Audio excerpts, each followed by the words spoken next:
પરમાત્મા સૌ ભક્તોના દુઃખ હરવા માટે, ભૂપ હરવા, રાગ હરવા,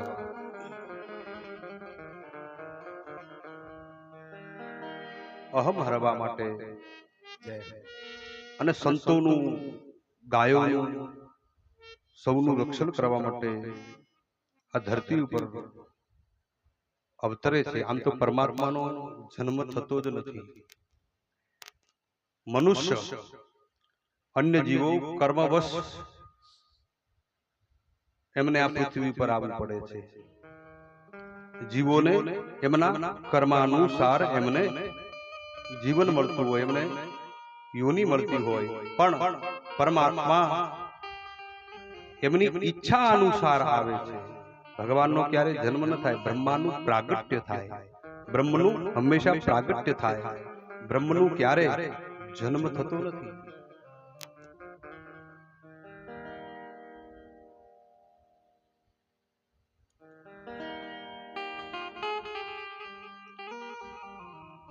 અને જ્યાં હરિ હોય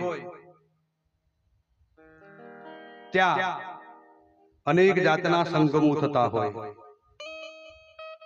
ભગવાન આવે એટલે બધું જ આવી જાય. ગઈકાલે સાંજનું જે વાતાવરણ હતું ને, કોઈને એમ નતું લાગતું કે અમે ભેડીમાં છીએ. બધાને એમ થતું હતું કે અમે ગોકુળમાં છીએ. આવું થતું હતું ને બધાને, આવું લાગતું હતું ને.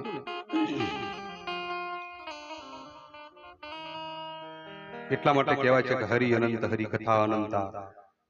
પરમાત્માનું એક નામ છે આનંદ, અને આનંદ પ્રતિ સ્વાર્થી પણ નથી. આનંદ હોય ત્યાં અતિ આનંદ થાય.